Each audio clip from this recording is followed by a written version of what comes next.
all-nighter. Street magic, chopped in silence. Cali Azul on the beat. Need y'all to take a ride with me. I'm just a kid from Fall River, what I know. Riding through my city that they're gentrifying. Market rate housing while there's homeless dying. And I know that they're trying cause this program's out there, but I ain't reaching out there. They ain't reaching out there. Empty storefronts, internet to blame. Gotta move different if nothing is the same. Entertainment venues, bringing nightlife. Transparent police, body cams that's live. I mean live stream they whole shift. Personal info can censor it. Even though when involving police it becomes public info. But that's a different topic for a different tempo. Back to my city that they're gentrifying. Panhandlers on the Ave and the addicts dying. Parents crying, losing kids. Half my generation that are doing bids. So how are we gonna get to the youth? Teach them right and wrong when not to shoot. Started young in kindergarten. Mental health class, your brain's a garden. Teach them all about their feelings. Till senior year, let's start the healing. Since tech's here to stay, let's teach with VR. Less bills that way. But what do I know? What can I say? I'm just a kid from Fall River. It's just my observations. Chopped in silence. Cali Azul on the beat. It's all-nighter.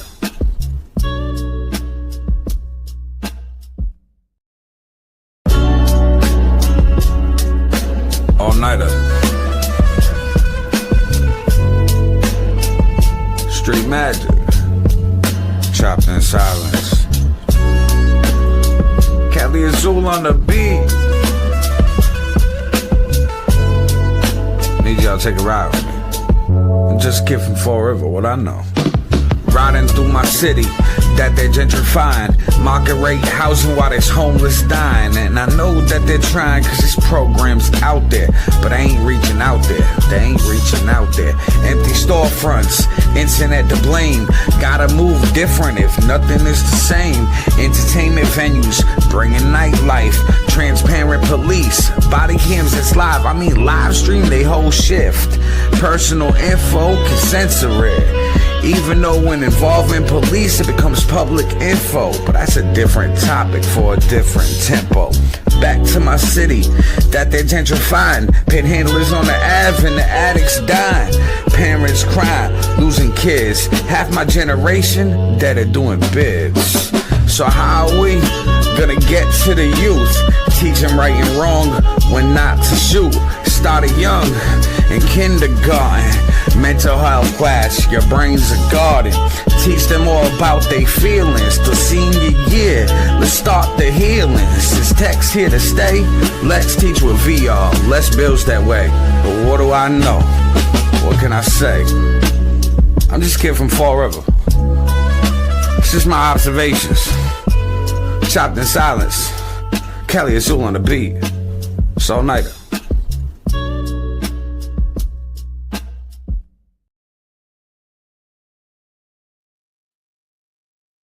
What up, everybody? It's your boy, Aaron, all-nighter. This is the Fall River Experience, episode 16. Make sure you share this out to your news feed. Share this to groups. Tag people in a post. Tag people in the comment section. Send this out to like-minded individuals in Messenger. We are streaming on 2 different platforms, 3 different destinations. We are on YouTube, on Street Magic Multimedia, and on Facebook on the Fall River Experience and Aaron All-Nighter Facebook page. So follow and subscribe. Now, if you're new to the program, we start each and every episode with the weather. That way, if you ain't been outside yet today, you know how to dress for the day. Check it out. We'll talk about it. There's, I think, about 10 episodes now of that show on saltwatersessions.tv. So plenty of stuff to consume if you're someone that spends a lot of time on the water, maybe. And we've certainly got a lot of water around here, hundreds of miles of coastline, and a lot of people are out there this weekend. Yeah, and that theme will probably continue today if you are fortunate to have the day off, of course. So looking at nice weather for our Monday, taking over, mid to upper 80s once again. Humidity will be also on the higher side today as well. So a great day to be out and about and enjoying the eventual sunshine as it takes over for the day. But of course, we're quiet out there now, and we're looking at, again, Providence out here, no big weather concerns. Temperatures in the 60s and 70s, about 73 down in Newport, 67 westerly, 62 up in Smithfield, 61 over in Taunton. So a little bit cooler further inland, those dew points in the low to mid 60s. So it's not too bad out there right now, but we are expecting these dew points and the humidity to be rising through the daytime hours as a warm front makes its way across southern New England. So the radar should stay quiet for today. We're not tracking any kind of rainfall for the daytime hours. There's a shower or storm chance during the late evening and into tonight, but for the most part, I think we stay dry. Looking at the wide view shows that warm front 2 hours south and west for now. This will gradually make its way north, though, through the course of the day, and again, turn things a little bit more warmer and more humid over the course of the daytime hours. Headlines going forward, again, looking at warm, dry, still muggy for today. That stray shower chance this evening. It does favor coastal areas with the best chance of seeing a shower or storm. Otherwise, we're all looking at dry weather overnight. More showers, though, on the way for Thursday. This is a better chance of seeing widespread showers for our area. And then as we go into Friday, Saturday, Sunday, looking at, nice weather, lower humidity, and temperatures much more seasonable, around 80 or so. Average high is about 84, so actually be a little bit below that as we go towards the end of the week. Here's the wide view showing a cluster of showers and storms across the Great Lakes region. This will all be tracking to the east, but it should miss us 2 hours south and west. You'll notice on the radar later on today, a lot of the activity should be 2 hours south and west across parts of New York City, Long Island, as well as New Jersey, and even parts of Connecticut. Let's time things out. We'll go forward through the daytime hours today. Let's go to this afternoon, looking at mainly sunny skies. Temperatures again approaching 90 or so near inland areas. Thinking more so mid 80s towards the coastline. Very warm. Again, muggy and humid. Winds southwest about 5 to 10. For this evening and tonight, notice how there's all these showers and storms again off to our south and west. And as we go through the evening hours into tonight, some of them may try to get close to our area later on, but I think most of the activity should stay to the south and west of us, but it could clip parts of our area along the coastline during the late evening hours into tonight. Regardless, we're looking fine as we go into Tuesday. More sunshine expected, temperatures in the 80s, a little bit less humid as well for the day on Tuesday and for Wednesday. And again, looking at any kind of activity of showers and storms should be staying 2 hours south and west once again for the day on Tuesday. So for us locally, pretty quiet weather for the most part going through the next few days. Here's today's forecast again. Best chance of seeing 90 will be across inland areas. In Warwick, at the airport, we've hit 90 degrees for the last 4 days. If we hit it again today, it'd be day 5, which would mean to be a 5-day heat wave, of course. Looking at more so mid 80s towards the coastline. As we go into tonight, many areas back into low 70s. Again, maybe that shower or storm early on. Otherwise, we're dry overnight. For tomorrow, another similar story with the warmer temperatures expected back into the 80s all across the board. More of a westerly wind, though, so that means even down towards the coastline, could be looking at those temperatures getting into the mid and upper 80s during the afternoon hours. Your beach forecast here looks pretty good. Low rip current risk. Waves about 1 to 2 feet or so, and the safe sun index about 25 minutes. Bay forecast, similar story. The winds will be about 5 to 15 knots or so. Not too bad. About 2-foot waves out there, and the winds will be shifting to more of a south flow, more of a sea breeze taking over for the afternoon hours. Here's your muggy meter going forward, and this is what I like to show. Look at the down dip here for Tuesday and Wednesday. Dew points in the 50s. It does spike up again for Thursday, coinciding with those showers that I was talking about. But then look at Friday, Saturday, and the weekend, looking very nice with those dew points, much more comfy for the latter part of the week. Your 7-day forecast again, no big weather, makers in the forecast, no big storms at least. Best chance of showers will be on Thursday. Otherwise, look at that upper 70s to near 80 for the end of the week and for the weekend. And of course, the full 7-day forecast, you can find it always on our website at WPRI.com. All right, so 80s, beautiful, good weather outside. Everybody, stay cool. Now, the big news this weekend was the swatting call on Stafford Road. We're going to get into a brief clip. Check this out. We'll talk about it. Parent swatting call rushing authorities to a home on Stafford Road. Police say they knew. Initially got a call from someone saying they had already killed 2 people and there were still children inside, but police say that was a hoax. Viewer video here shows armed police surrounding that home, but authorities eventually found there was no threat inside. Police have since cleared the scene and emphasized there is no threat to the public. Again, they're calling this a swatting incident. Now the investigation turns to finding out who made the call. Police say they will hold those responsible accountable, not only for the crime, but also the cost of it.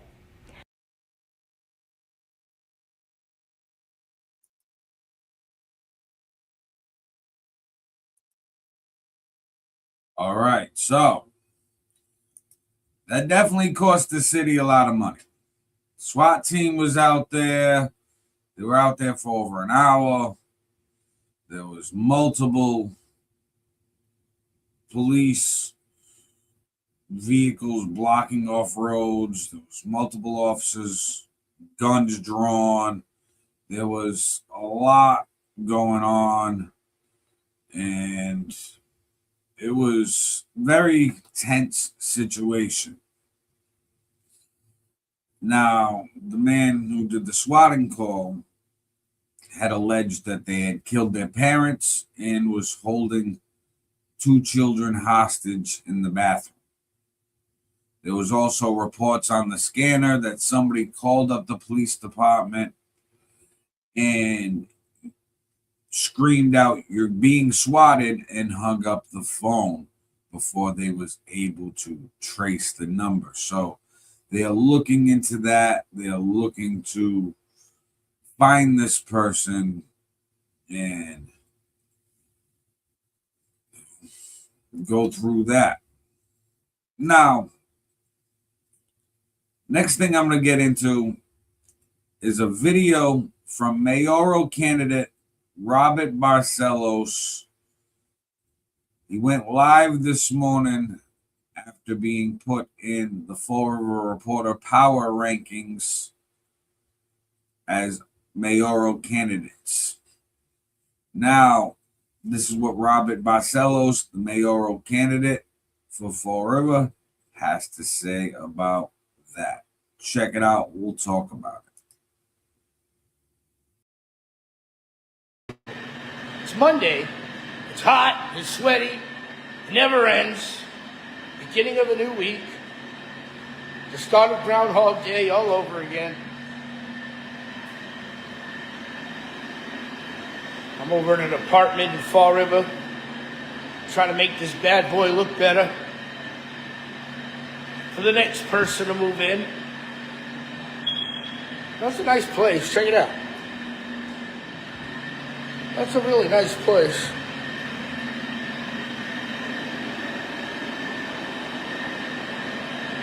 It's an old building from like the 1880s or 1890s or something, but the inside has been fully renovated. They've kept the old trim, but the walls are sheetrock. It's a nice place. Putting in a lot of work. I just got to paint it now, make it look better. Hey, it is what it is, right? We're working. It's Monday. It's hot too, guys. It's really hot. Like, I'm sweating to death. I'm wet. I've never been afraid of the hard work, ever. Do it every day. So that's kind of my point of why I'm here right now. See, people don't know me, I guess. People don't know me, and that's fine. But try to get to know me, because you're going to find out that I care a lot. You know, sometimes I think I care too much because the people around me don't care. Some of the people in front of me don't care. I need people on the side of me that care. You know what I mean? If that means anything to you. Like I said, people said they don't know me. And that's fine. But I want you to know me. So if you want to know me, get to know me. Get familiar with me. You can ask me anything in my inbox. I'll get back to you and answer you. I'm very transparent. I'm very responsive. And I hold myself accountable. So if there's something you want to know, talk to me.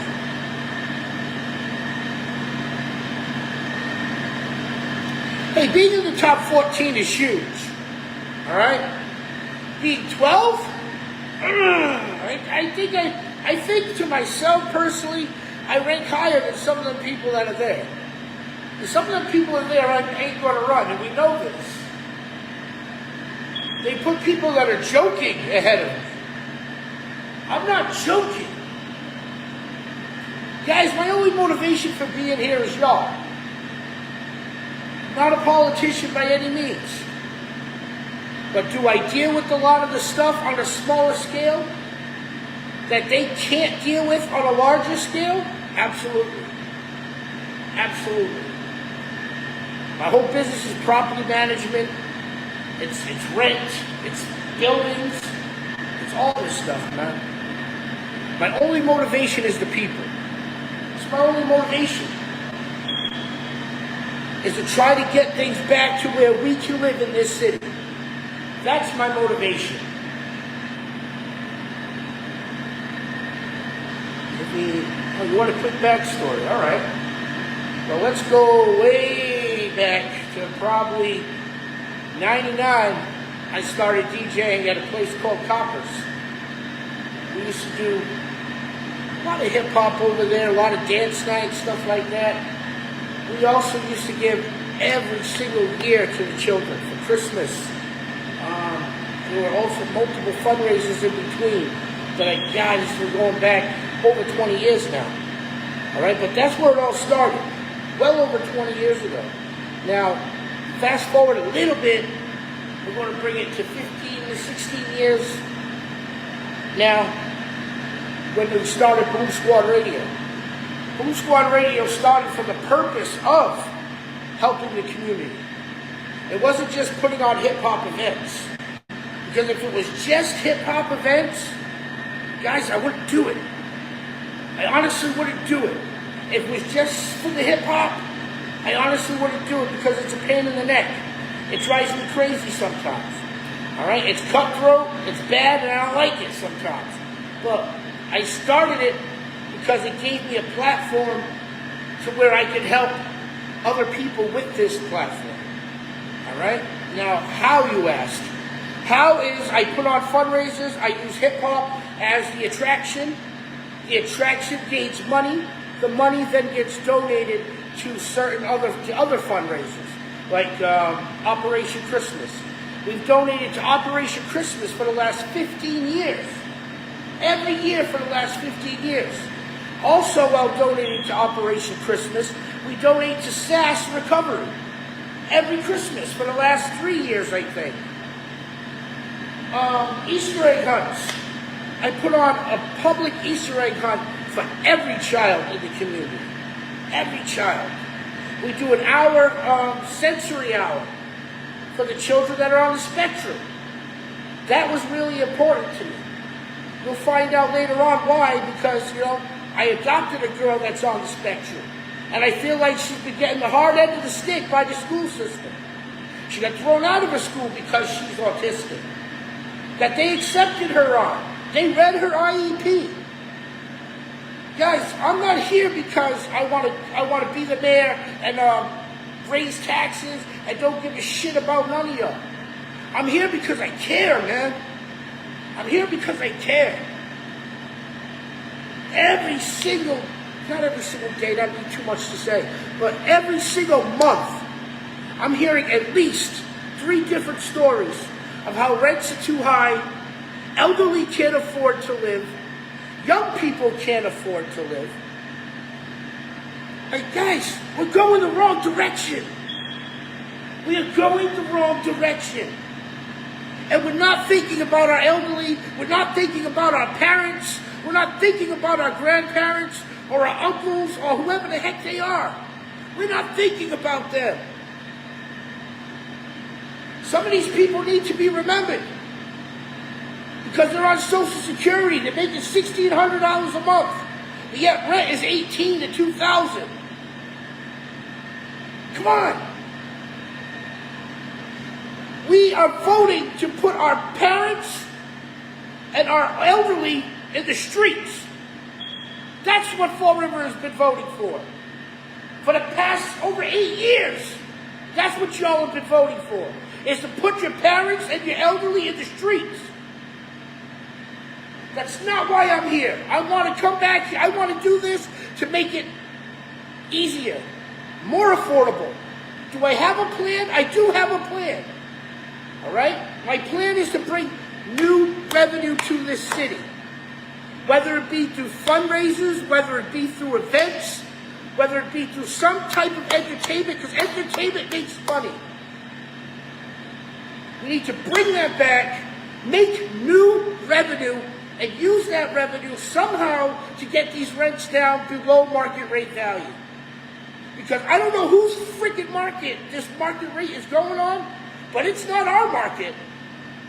It is not our market. I can't tell you how many of y'all are having a hard time paying rent. Comment. There's 10 of y'all watching. At least from what I can see. Comment how many of y'all having a hard time with rent. Comment how many of y'all having a hard time paying bills.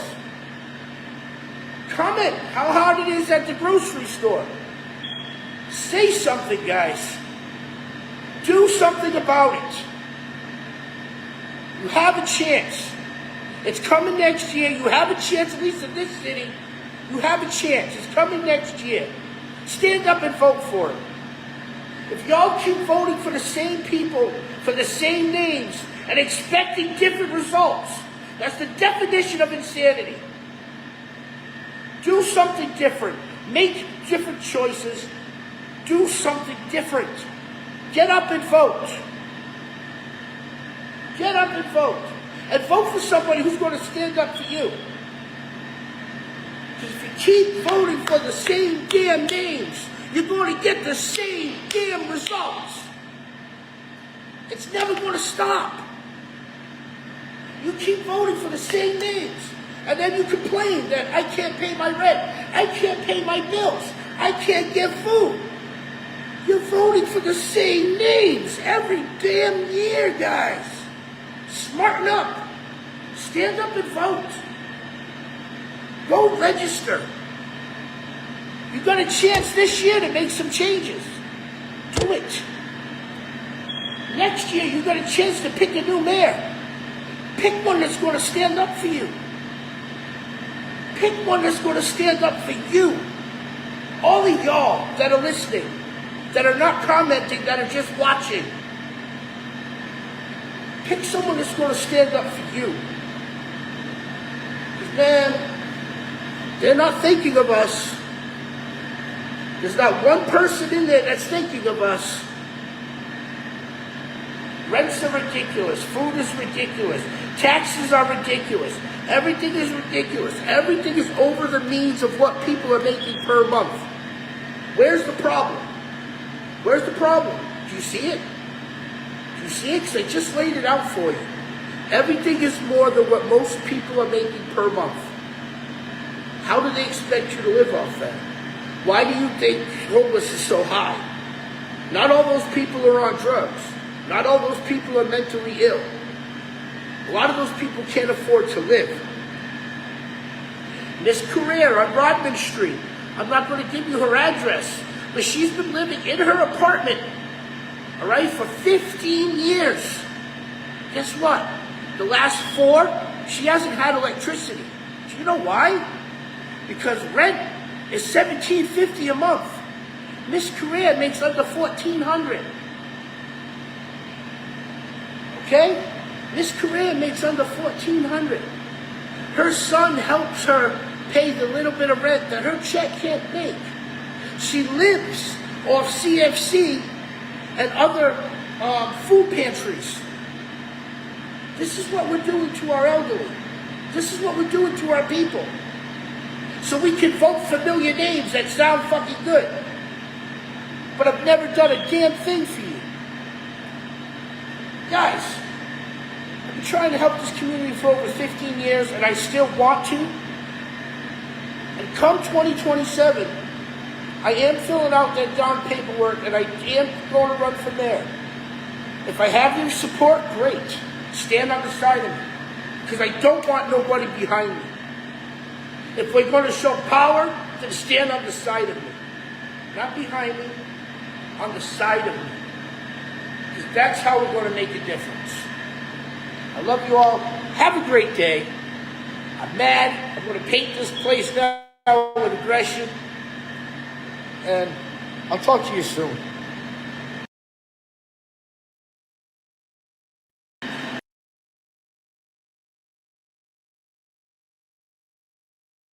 That was Robert Barcellos, aka DJ Boom of Boom Squad Radio, telling you how he feels and what his inspiration for wanting to run for mayor of Fall River is.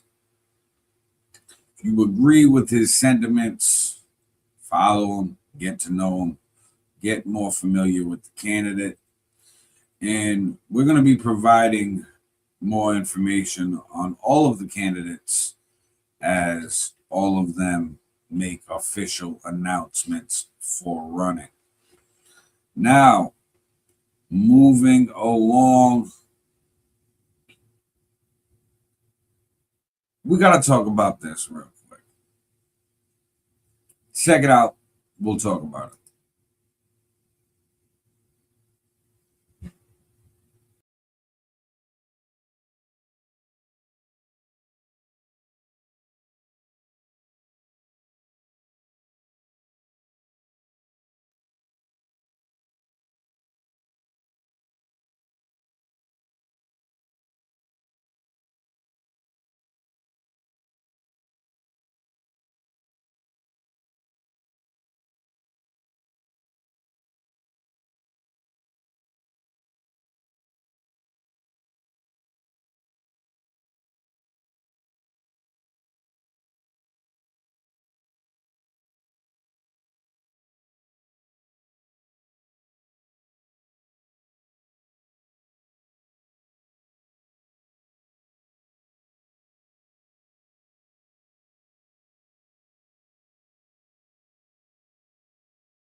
Police Chief Kelly Furtado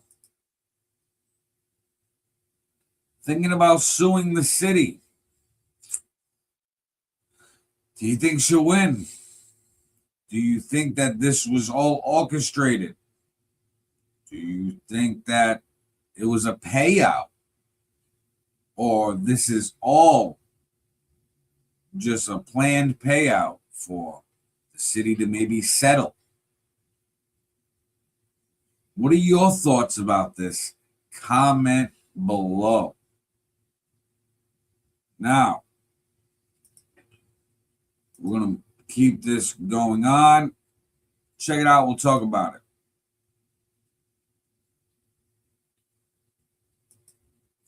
Florida police investigating to determine if there was a shooting or just a broken window.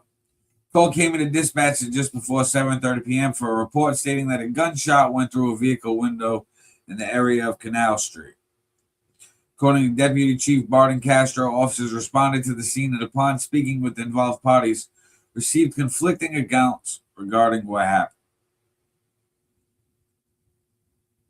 While it is clear that a motor vehicle sustained a broken window, there is currently no definitive evidence establishing that the damage was caused by a gunshot.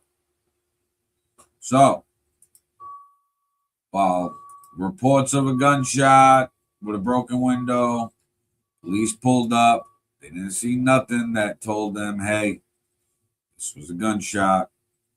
See no bullet, no spent shell casing, no bullet hole, just a broken window.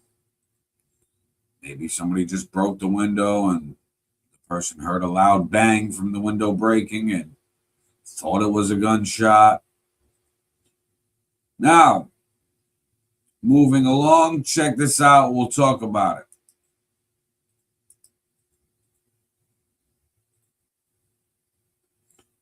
All right, so City Hall, the underpass, the Mass DOT is moving forward with a highway lighting upgrade on Interstate 195 beneath City Hall and Fall River, according to project information released by Mass DOT. The project, officially titled Fall River Highway Lighting Upgrades on I-195 under City Hall Plaza, focuses on improving lighting infrastructure along that section of the interstate.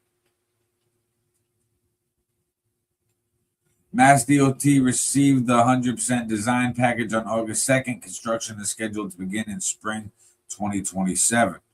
The estimated total contract cost is approximately $13.3 million, with federal participating construction costs estimated at about $13.7 million. No transportation improvement program data is currently listed for the project. Project is managed by Kobe Lemrise and was first initiated and approved by the Project Review Committee in early 2020. No specific contracts have been awarded yet. So, right now,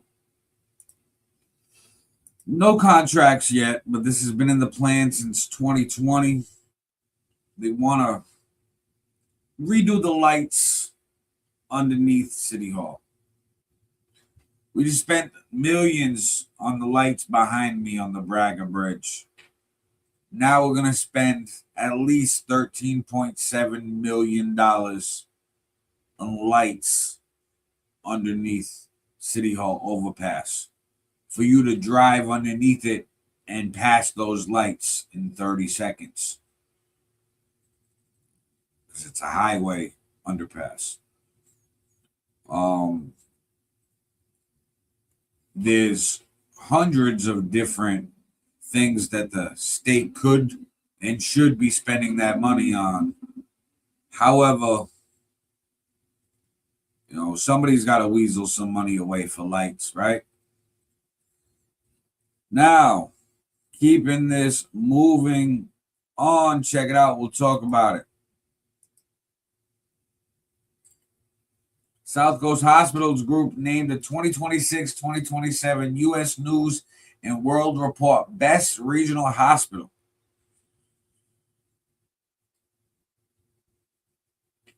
The U.S. News and World Report has announced that South Coast Hospitals Group, including Charlton Memorial, St. Luke's, and Toby Hospitals, earned the Best Regional Hospital designation, ranking number 12 on its list of best hospitals in Massachusetts and number 2 in the Providence metro area for 2026-2027. This year, only 505 hospitals earned a spot on the list, and South Coast Hospital Group earned the high-performing distinction for providing exceptional care and treatment in 8 procedures and conditions below: colon cancer surgery, heart arrhythmia, heart failure, hip replacement, knee replacement, maternity care, pacemaker implantation, and transcatheter aortic valve replacement.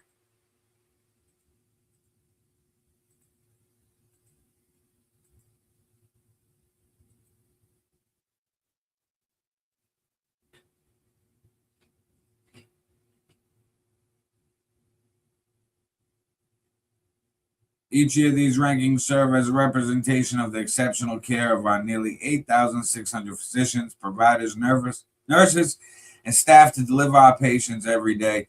This accomplishment highlights their unwavering commitment to delivering clinically excellent care and recognizing their dedication to providing the best possible experience for our patients across the South Coast region, said David McCready, President and CEO of South Coast Health Group. The high-performing rating is the highest distinction a hospital can earn as part of U.S. News Best Hospitals Procedures and Conditions rating. This year, U.S. News evaluated nearly 4,500 hospitals across 14 adult specialties and 23 procedures and conditions, Fewer than half earned recognition in any of those 37 areas of care. In addition to the regional rankings, South Coast Hospitals Group was recognized as the best regional hospital for community access. This means that the system excels in caring for patients across all socioeconomic groups in the community while maintaining high quality care.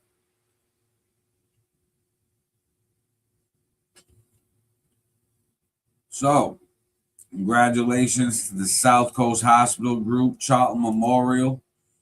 Out of 4,500 hospitals, it ranked 12th in the state. It made a list out of 500.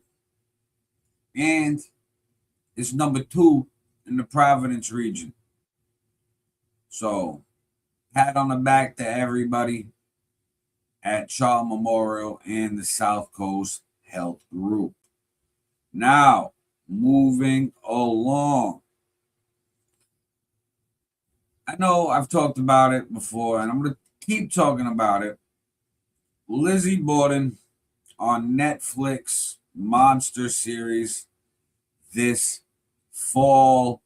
And if you're unfamiliar with Lizzie Borden giving out wax, check this out. We'll talk about it. Hi, I'm Jared Robinson, the Lizzie Borden House and U.S. Ghost Adventures. We're here at the famous Lizzie Borden House in Fall River, Massachusetts. Let's go take a look inside.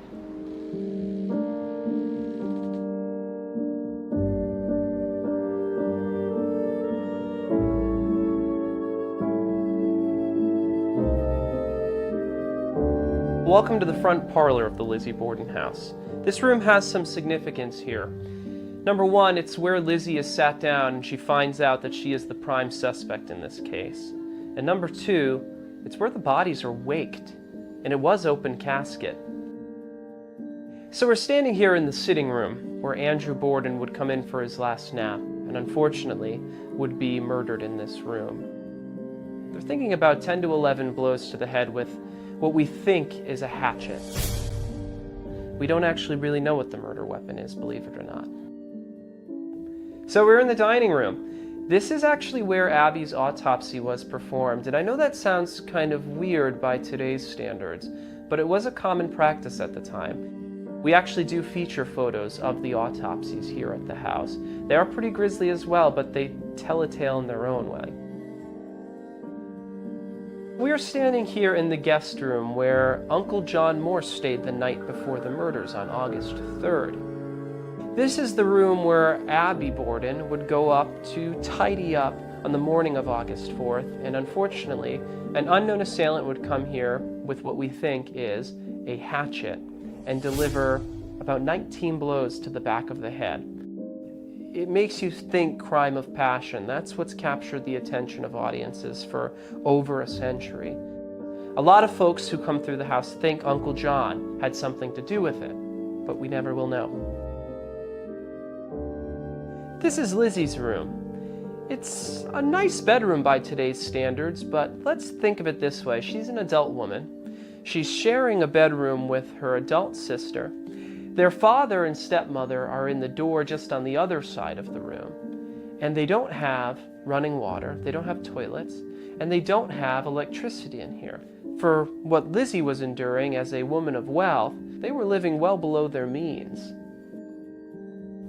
This was Andrew and Abby Borden's bedroom. So this is a comfortable room for guests to stay overnight, and it's not uncommon for guests to leave change behind. Andrew had kind of developed a reputation of being cheap, frugal. So our guests who stay overnight to please his spirit will leave change for him. But it's the brave guests who will take the change that may have some strange experiences that follow them afterwards.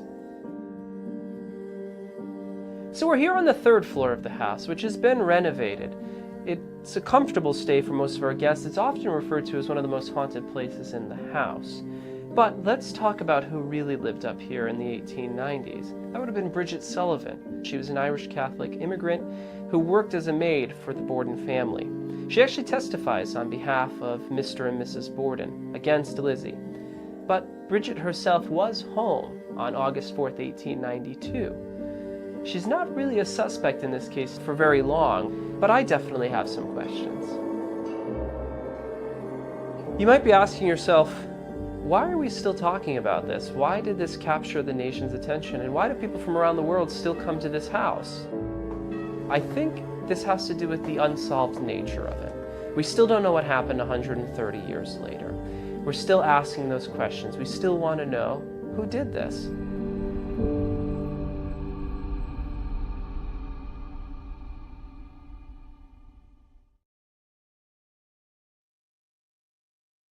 Who did it? Was it Lizzie? Was it her sister? Was it the maid? Was it Uncle John? I wonder how Netflix and their monster series is going to portray the events of that historic day. Now,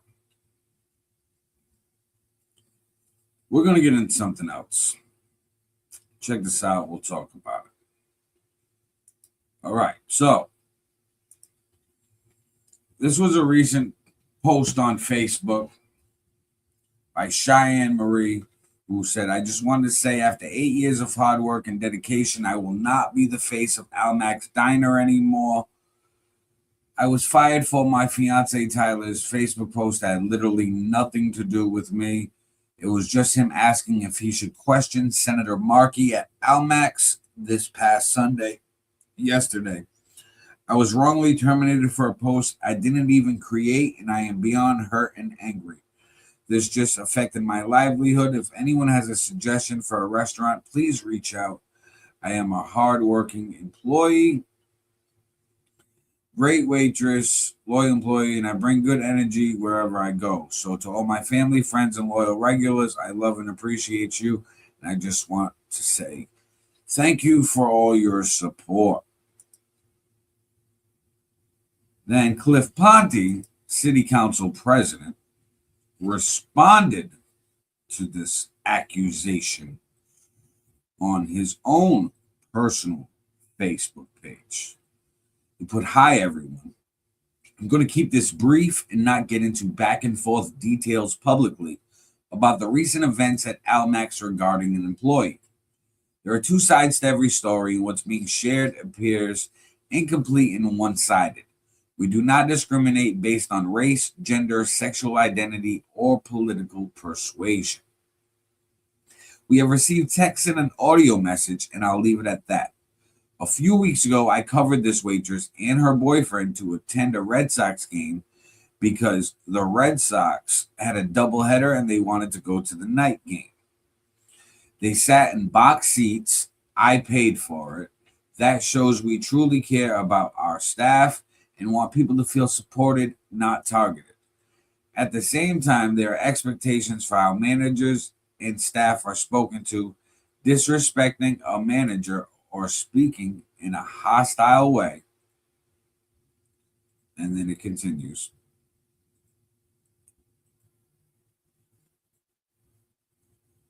In a hostile way isn't something we can ignore, and it has consequences. My dad has put his heart and soul into this place, and it's disappointing to see a few people based on a one-sided account try to undermine what we've built. We're a small business doing our best to provide a good, welcoming place for breakfast and lunch. We'll always listen, but we also expect conversations to stay respectful.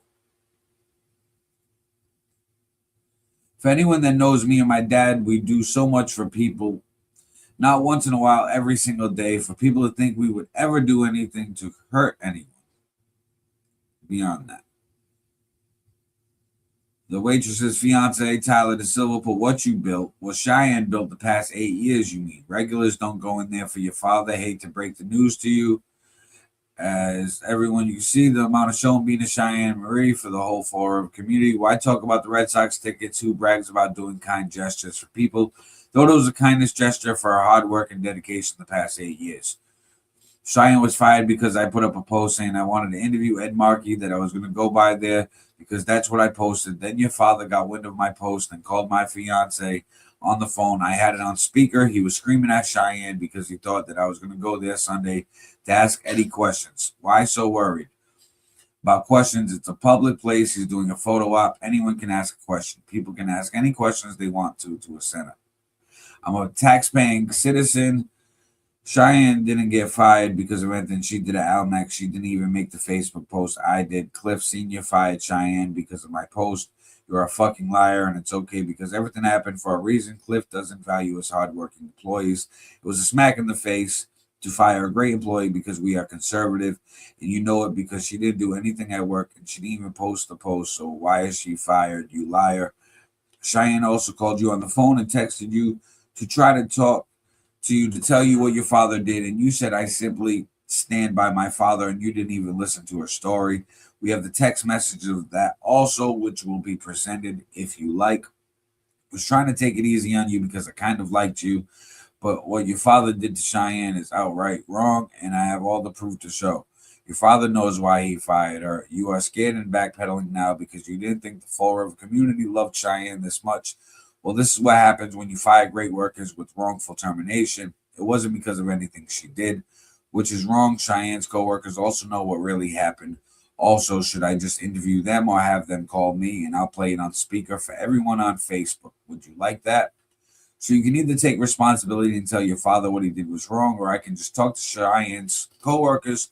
Also, I'm sure they would love to say what really happened because you aren't telling the truth.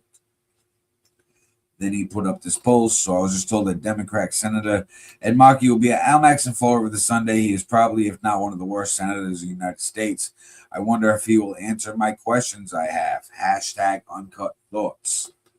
Cliff Ponte responded, but say whatever you'd like to make yourself feel good. Tyler put, that's what I thought. Smart choice. It is what it is. Your father made a mistake, and it's okay. Sometimes it's better to apologize to people and acknowledge you're wrong. Have a great day, and I'll be seeing you soon at the city council meetings. I have a lot of questions. Can I ask them? Is that okay if I ask questions at the city council meeting, Cliff? Or is that against the law to ask questions of public servants? So, how do you feel about that? Little Almac's diner controversy. Now, Cliff Ponte, Democrat. Ed Markey, Democrat. Senator Ed Markey obviously was going to Almac's diner for a friendly photo op. Obviously didn't want any hardball questions. By that post that Tyler had made, it seemed like there was going to be some hardball questions. And obviously, Cliff Ponte Sr. didn't want that. And, wanted to keep glazing Senator Ed Markey. But it backfired. And there's been a lot of backlash in calling for a boycott of Almac's diner. How do you feel? Will you still support the business, or has this made you decide to get breakfast and lunch somewhere else in the city? Now, moving along before we wrap this up, let's talk about the sewing industry here in Fall River, Massachusetts. Check this out. We'll talk about it. Fall River was built on making things. For generations, the city has been powered by the hands of people who knew how to turn raw materials into something real. Today, that story is still being written, just in different ways. This is City Seams, a series exploring the people, the process, and the purpose behind manufacturing in Fall River.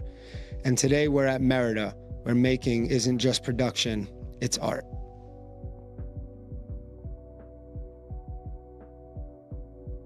Merida is definitely an art studio. We're definitely not a manufacturer. A manufacturer is you're making the same product over and over again every day. Here at Merida, you're making pieces of art that are different each and every day. Honestly, how much of it artwork it really is. It's just, it's truly art. It's like people just don't realize how much time and effort and passion and goes into these rugs. Right. I think it's really more of we call it a workshop, but an artist workshop.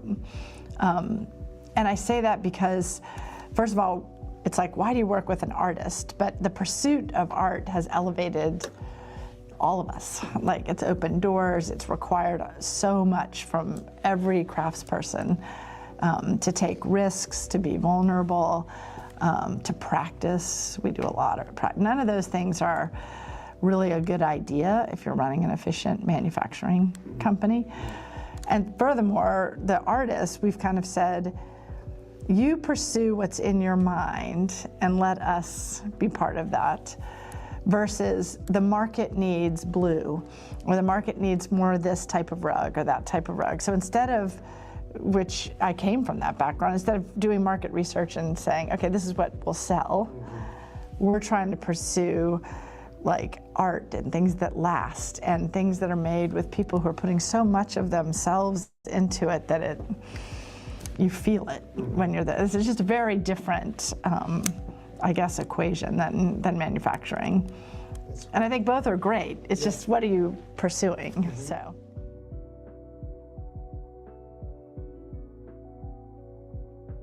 So traditional companies in the industry are, I like to say, or how I present it, is green button companies. They'll press the green button and watch the rug being made.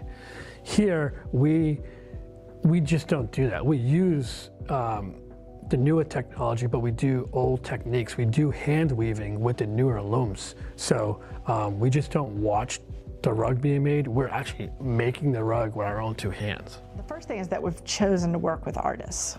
So again, going back and saying, trying to find textile artists who are saying, what's in your head?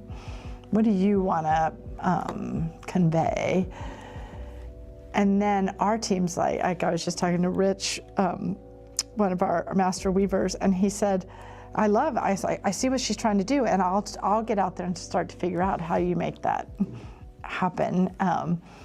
And to see the growth that's brought everyone. So that's a very different track than how can we make a certain rug as efficiently and inexpensively as possible to meet the market. We're kind of almost saying the opposite. Let's make something that's original, that is absolutely going to last for generations, that will create a presence in the room and people's lives.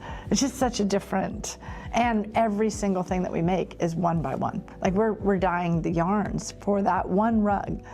We're making, so each one is almost unique in and of itself. And that's also very different from, at least most manufacturing. It's really about efficiency.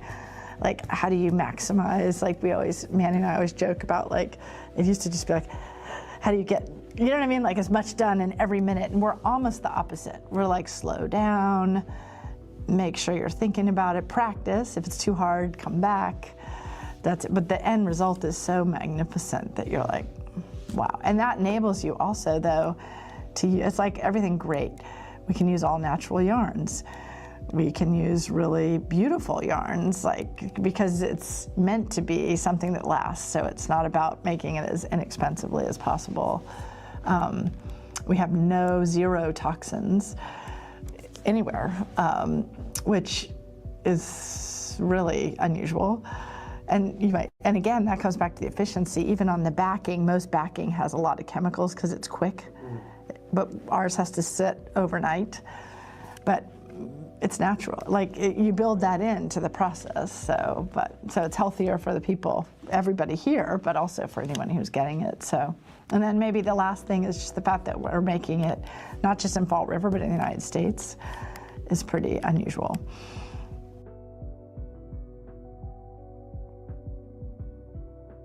So Sylvie basically comes with a sketch on an 8.5, maybe a little notepad, and she presents it to our master craftsman, Rich, and he collaborates with her on developing the weave.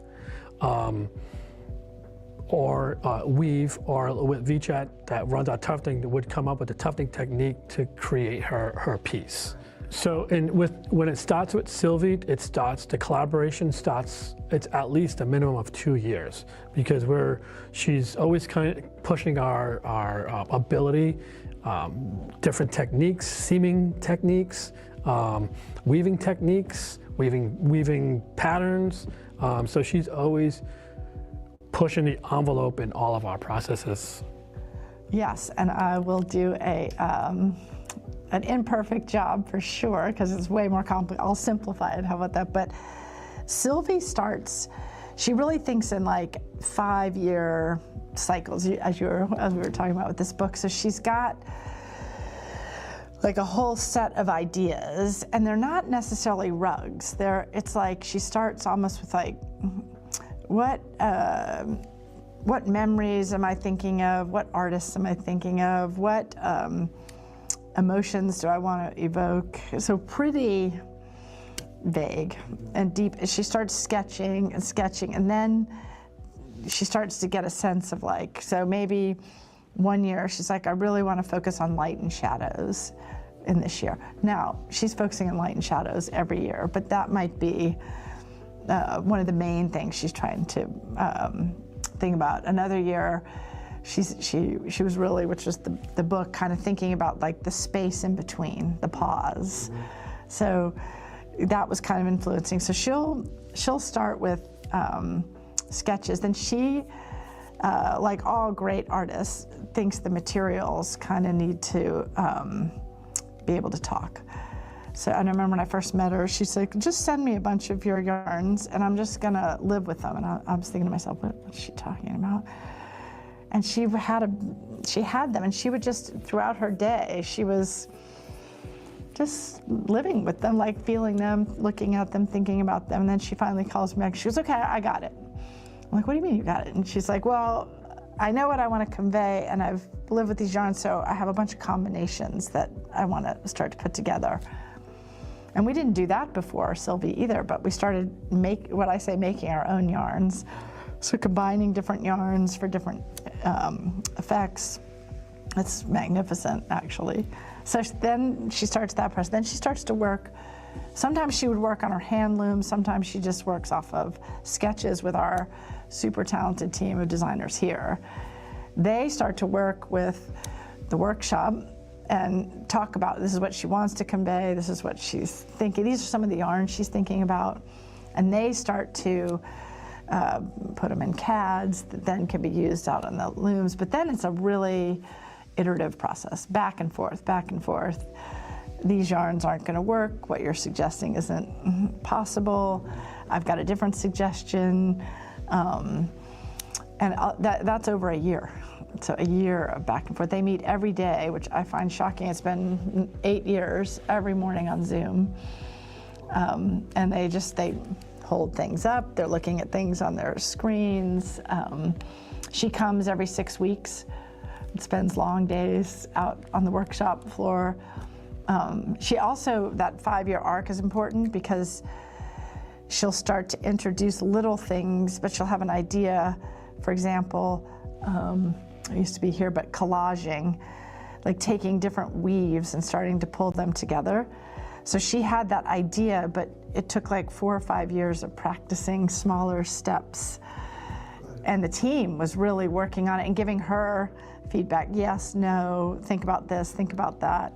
So it's a really beautiful, but it's a very, it's like everybody says, it's a slow, patient process.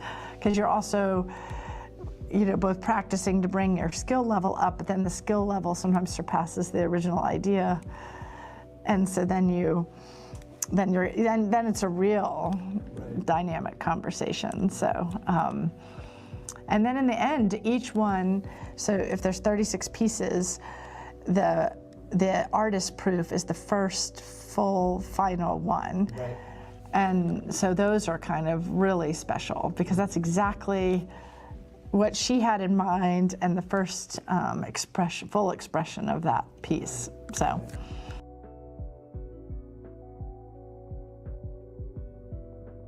80% of it's done by hand.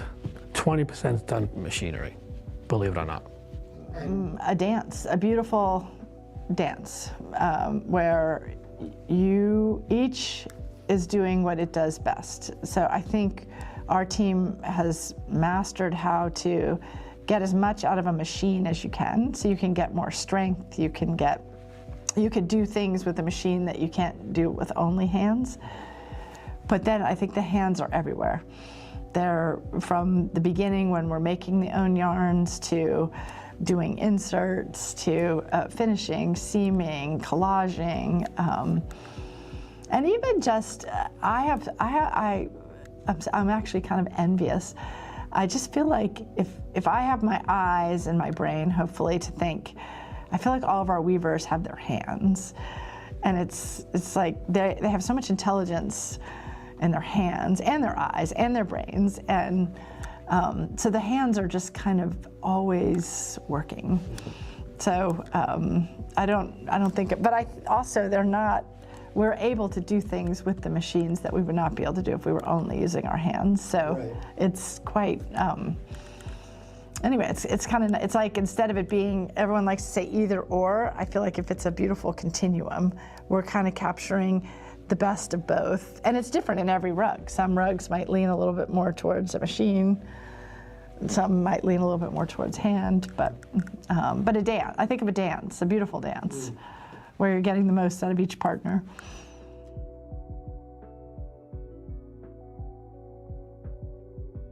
Most of our machines, with the yarn that we use for what we call the warp, or as I refer to the canvas, as if you're referring to painting, takes us just about 3 months to get up and running before we can even start making rugs on that machine.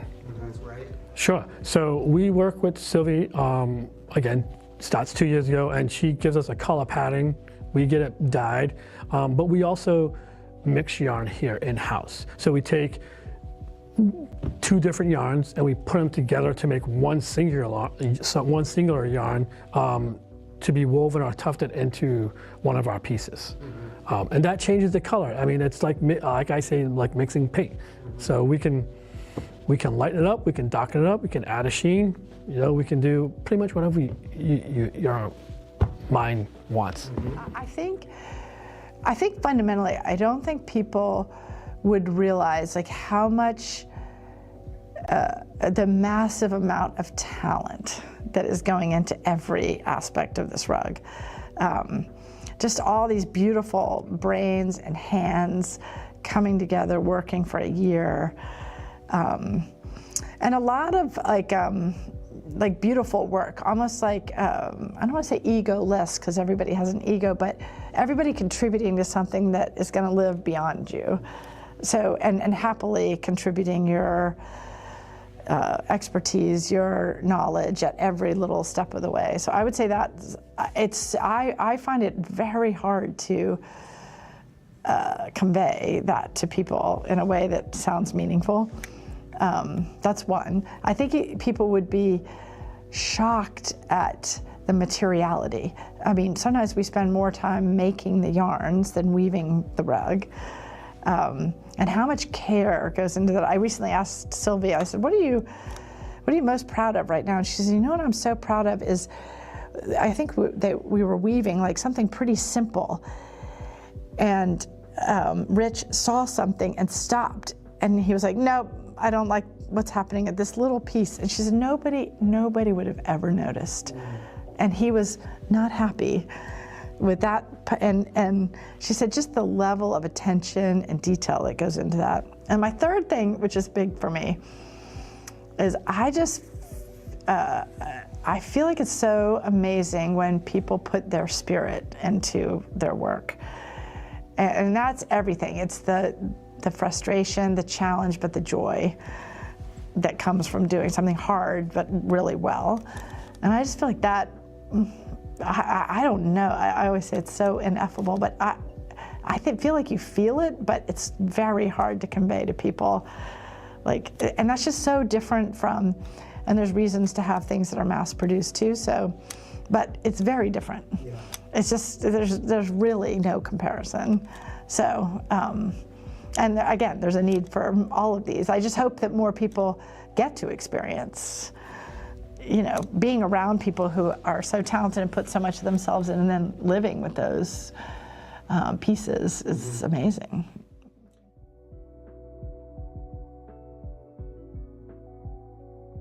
So Fall River is the heart and soul of textiles. We were the weaving capital of the world at one time, and the talent's here. They're just in different industries right now, but the talent is here. From a weaving, dyeing, anything to do with textiles is here in Fall River. It's definitely here. We got to find a way to tap it. The first, why we're here is luck. I mean, we were here originally more as a manufacturer, and we thought about, we had half our team in Boston and half our team here. And we thought, originally, we're like, well, we'll move to Boston to be closer to the clients that we were at the time working with. But it so quickly became clear that the talent pool in Fall River was like 10x. So we were like, well, that's a bad idea. So then we moved the whole thing, we closed Boston and we moved all the weaving and finishing here. But even then we were doing more manufacturing. But then as we started to get into making our own things, and it took a while, but Manny was really key in helping almost convince people that they could believe that a textile workshop could exist. And it's worth investing their time in their career to come and work here. And then so the benefits for us though, and I feel like we're barely scratching the surface, but it's just, there's so much talent here, there's so much respect. The city itself, as we were just saying, really for 100 years has been built to support textile, well, probably manufacturing in general, but textile manufacturing in particular. But more importantly, there's a respect here for how things are made and makers. And that's really worth a lot, because that's really rare in the United States. And so to have so much of it in this, I would say this whole part of Massachusetts and Rhode Island, it's so special.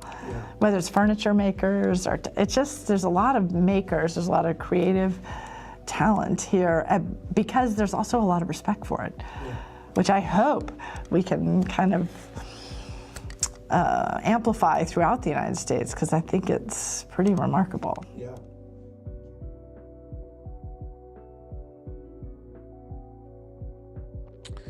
It's actually extremely fulfilling because nobody realizes we're here. Everybody thinks textiles is all offshore, which is fine. It can be offshore because that's what they want, is the high volume stuff. Nobody wants to do what we do today, which is just developing art and how, you know, nobody wants this. And there's a lot of places here that do this. It's kind of amazing. It's like you always say, you stand on the shoulders of those that came before you, and you feel like all this amazing talent, you hope we can carry the light forward. You know, that somehow it's our job to try, and it's not going to look the same. It can't, right? Those industries went away, some like 100 years ago. But how do we be part of maybe bringing back another phase of the amazing? I always say to people too, like Fall River, the city itself is so beautiful. The way it's, all the architecture, and like the YMCA, they were telling me, it was the second YMCA built in the United States. It's spectacular. And they were like, yeah, because in the 1850s, Fall River was like the Silicon Valley of the United States. And I was like, yeah. And so all of that latent talent is all here. Like, it's amazing.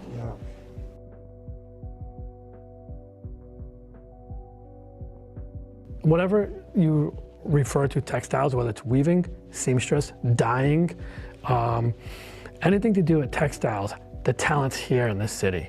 100% talent's here in this city. I've seen it, I've experienced it. Any textile company would, if they want to grow their business, this is the place to be.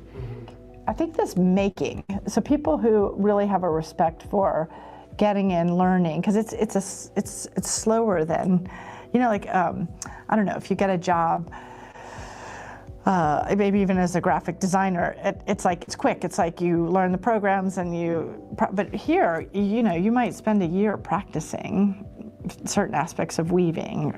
And so I think that the talent that's here recognizes that, like all great artists, it doesn't happen overnight. Like, it's not a quick, so finding people who have great problem-solving skills, great, beautiful mathematical minds for weaving, amazing with their hands, patient, and creative. I mean, there's so much creativity here.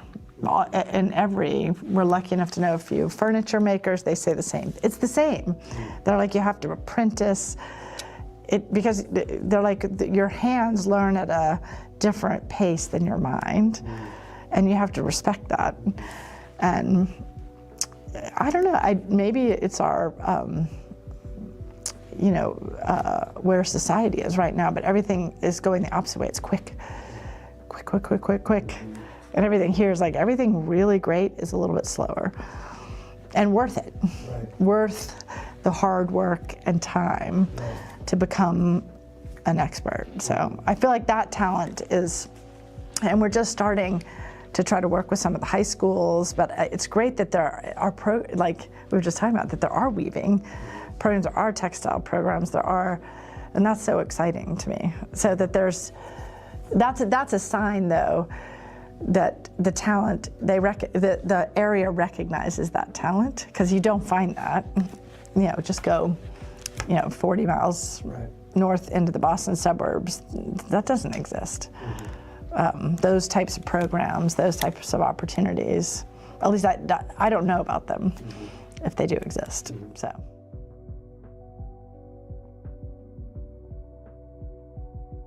Challenge is people look at you still as a manufacturer, not as a workshop or a studio. Okay, so the fear, I say it's fear of manufacturing. If the machines are not running 100 miles an hour and you're not pumping out volume, then you're not doing anything, which is so far incorrect, because you spend a lot of time with product development, producing some of the rugs that we do by hand. Just takes 16 weeks potentially to do one rug.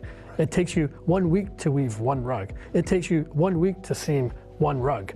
So the time, so that's why I talk about fear. You can't be fearful to put yourself out there, and this I don't know if stigma is the right word, of the traditional textiles of, it's offshore or it's going to go away, and be afraid to get back into it. Right. Well, the first and the second and the third are the cost. So, because you're really, which is, you wouldn't want it any other way, but people need to make good salaries, they need to have health care, they need to, they have family, and you're really competing against China, India, Nepal, where it's just a different cost structure altogether. So I think people are, and we're all used to things being pretty inexpensive. So I think the hardest thing for people is I think their first thought is like, oh, you're gouging us. I feel like saying, well, come see, this isn't a get-rich strategy. This is a very enriching strategy, because we're all very passionate about it, but it's not, we're not trying to gouge people. But so I think it feels that way to people who can't imagine why this might cost what it does. So that's one challenge. A second challenge is, at least this is particular to rugs and textiles, but 90% of all rugs are plastic, so they're made with synthetic yarns, even the high-end ones. And none of us, it's like our clothes, we don't really know. And so, but we've kind of been adamant that we're using all natural yarns. And not only natural yarns, even in the continuum of natural yarns, we're using really great ones, because we want these rugs to last, we want them to be spectacular. So sometimes people are like, well, yeah, I got a wool rug. And I'm like, oh, with all due respect, it's like, not all wool is the same. Nothing, So I think it's just that when 90% of a market is one way, and you're tiny, and you're trying to be a little tiny voice, I think that can be challenging. But again, it's kind of a patience. I find it's my creative challenge, right? It's how do you talk about it in a way that's graceful and open, but not telling people what they're buying isn't great, or so I'd say cost, maybe perception, what people are used to, and maybe the third for us that's challenging is people are like, well, but you walk on these, or we have pets and kids, and I feel like saying, yes, that's all the more reason to buy these beautiful rugs, because they're so healthy, and your children will learn from their hands, whether crawling on them or playing on them, but that's not a common thought in the United States. So, and I guess the last one is, I don't think we have a culture, America. We have so many great things about America, but I don't think we have a culture that is so respectful or knowledgeable about makers. I think we do lots of amazing things, entrepreneurs, obviously everything in the software, entertainment. There's so many things that Americans are just amazing, but I don't think our culture is so enamored maybe with makers. So sometimes you feel like an odd duck talking about them, but yet it's so amazing you want to share. But so I would say I find all of those, just not even so much challenging, but how do you talk about it in a way that's appealing to people? Yeah. Coming off.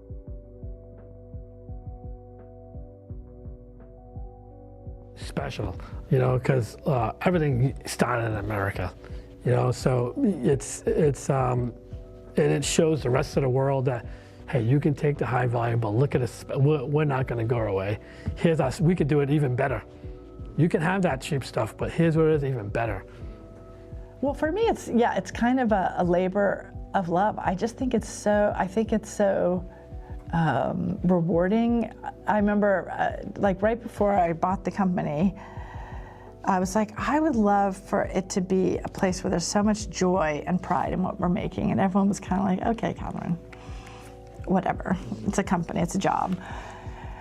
But honestly, there's great satisfaction, and I don't mean every day, every minute of every day is joyful. I doubt that, but I think there's a lot of pride, a lot of joy. And I think I'd love to be part of, within Fall River, all the other people who are trying to do this too, is just be a part of helping America see this part of America too. That there's lots of great creative jobs that add a lot to people's lives. So it's almost like also challenging that you can actually have work that you love. So you don't just have to work to live, you can live to work too.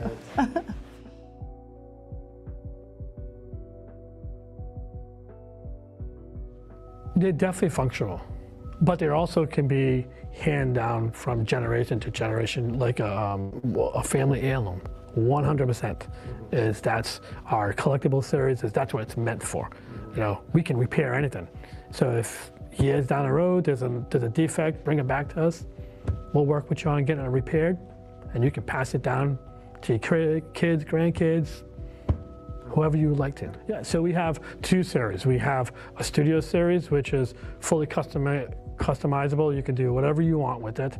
And then we have the collectible series, which it's all monochromatic, and the only thing you can do with that is change color. You can scale it up from a 6x9, but you can't change design, because it's a collectible piece. We make one of 100, one of 50, but our studio series, it's whatever you want to do, we'll work with you. Marriage of that. Oh yeah, a marriage. I certainly think they're collectible, and Manny is working so hard. We're kind of equally passionate about thinking about how to repair, how to clean, how to conserve the rugs. So in that way, to me, they're functional. Like they have to be, right? You're going to spill, spill wine on it or spill salsa. Or I don't know. Things are going to happen, but you've got to be able to repair them, clean them, make them functional. But they're also collectible. I mean, I have a rug that's from my great-grandparents. It's an old Persian rug, and I love it mostly because they loved it. But it's still beautiful. I mean, it has imperfections where it's been repaired or whatever, but the rug's 100 years old. You know, but I would love it if that's what happened to Merida rugs, is that they're passed down, they're cleaned, they're taken care of, they're repaired. But they're made to be that. So it would be amazing if that happens.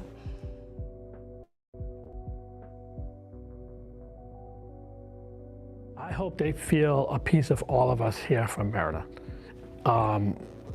Because we all put ourselves into it when we make a piece. And actually they do, people have come back and speak very highly of, like, they can't, there's a vibe that they get when they get our rugs. I hope they feel that, like I said, the spirit of all the hands that were involved in making it. The joy, the pride, the hard work, the humanity of those rugs. And I often, of course, I have lots of them in my house.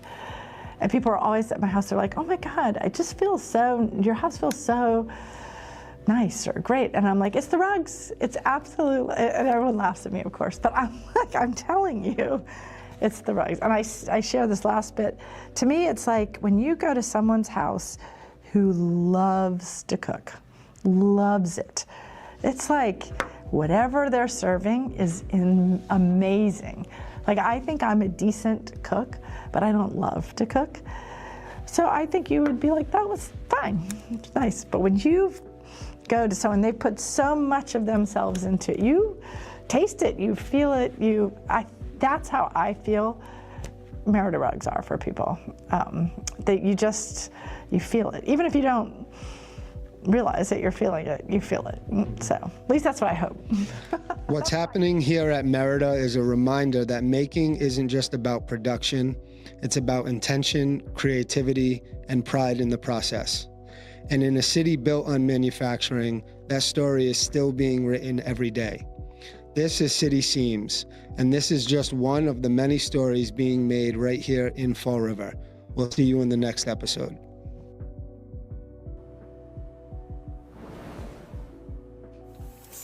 Here are some job descriptions on the latest hot jobs list from the Mass Hire Fall River Career Center. Nursing assistant, lifespan at St. Anne's Hospital, located at 795 Middle Street, is looking for a full-time nursing assistant responsible for providing basic bedside care and helping patients with daily living activities. Job number 245-78546. Intake Coordinator, Family Service Association, located at 151 Rock Street, seeks a full-time intake coordinator to collect personal and medical details, check health insurance coverage, and schedule appointments. Job number 245-80183. Guest Service Representative, Holiday Inn Express and Suites, located at 360 Airport Road, is seeking a full-time guest service representative responsible for checking in guests, answering phones, and taking reservations.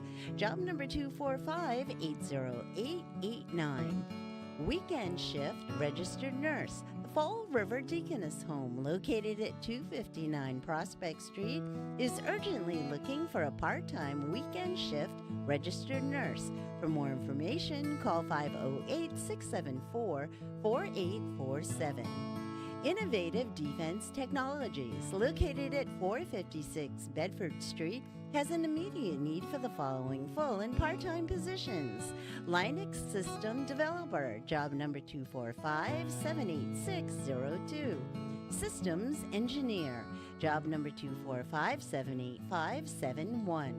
For more information about these or other positions, visit Mass Hire JobQuest at jobquest.mass.gov or call the Mass Hire Fall River Career Center at 508-730-5000.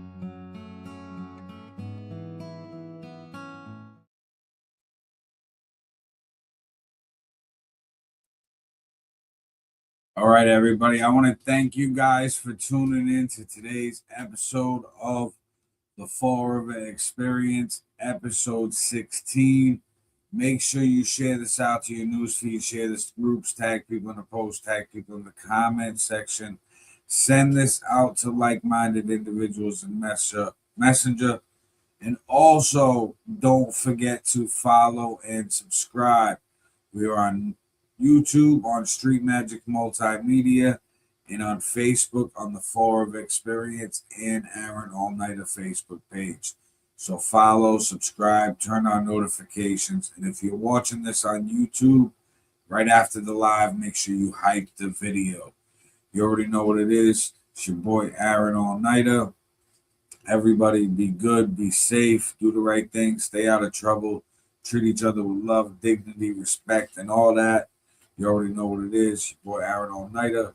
Forever, you know, morph this. Peace.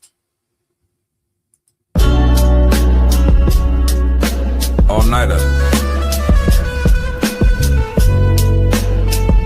Street Magic. Chopped in silence. Kelly Azul on the beat. Need y'all to take a ride with me. I'm just a kid from Forever, what I know. Riding through my city that they're gentrifying, market rate housing while there's homeless dying. And I know that they're trying cause this program's out there, but I ain't reaching out there, they ain't reaching out there. Empty storefronts, internet to blame, gotta move different if nothing is the same. Entertainment venues, bringing nightlife, transparent police, body cams that's live, I mean live stream they whole shift. Personal info can censor it. Even though when involving police it becomes public info, but that's a different topic for a different tempo. Back to my city that they're gentrifying, panhandlers on the Ave and the addicts dying, parents crying, losing kids, half my generation that are doing bids. So how are we gonna get to the youth, teach them right and wrong when not to shoot? Started young in kindergarten, mental health class, your brain's a garden. Teach them all about their feelings till senior year. Let's start the healing. Since tech's here to stay, let's teach with VR. Less bills that way. But what do I know? What can I say? I'm just a kid from Forever. It's just my observations. Chopped in silence. Kelly Azul on the beat. It's All Nighter.